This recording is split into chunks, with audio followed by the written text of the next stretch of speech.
Hey church, this is Vince Miller. Thank you so much, as always, for joining me for this time.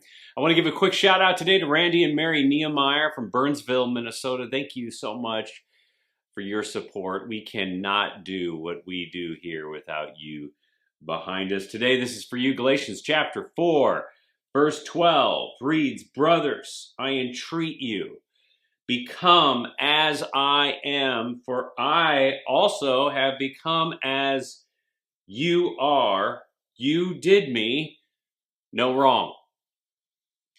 So if you read this verse in conjunction with the previous two verses and you read them in rhythm, you're going to see a radical tone change by Paul. It sounds like Paul is first being strong and then he is suddenly soft, or we might say he pokes them and then he gives them a nice pat on the back.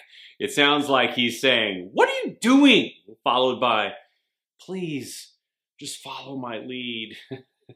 And there's really a reason that he does this. The Galatians were a very compassionate people. Even the next verse clarifies this.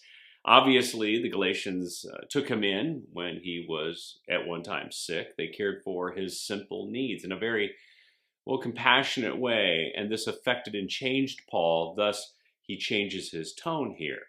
So while Paul is inclined to say some really hard things to them, like he's been saying, he knows he shouldn't push too hard because, they're a tender and a very compassionate group of people. Instead of continuing to rebuke them, right here in verse 12, he changes his tone with this compassionate plea. Thus, we see Paul's theological frustration combined with a softer pastoral approach. He's both strong and soft. He both pokes and then he pats them a little here. So there are three learnings that really captured me from this text. Number one, good lessons can be gained from people who have wrong theological beliefs, like compassion, like these people do here. Number two, compassionate people can sometimes, be too accepting, can't they? So, like the Galatians, they welcomed Paul, but they also welcomed false teaching. And number three, you got to remember that once in a while, you might need to poke when correcting people, but you have to remember to pat as well, because you can easily wound a very compassionate, tender person. So if you aspire to be a spiritual leader, you got to take a lesson here from Paul. When you're frustrated, you need to calm yourself down. Next, you need to see the issue with clarity and respond in a way that you know your audience will be receptive to what you have to say. If a rebuke has to be delivered, deliver it so that the person receiving it will understand the imperative need for the change without wounding them.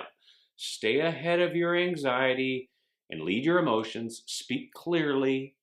Communicate truth, and persuade passionately. You got to keep in mind that they might have something to learn from you, but you could have something to learn from them as well. I love you guys. I pray this has blessed you. If it has, share it with someone else, and I'll see you right back here again tomorrow.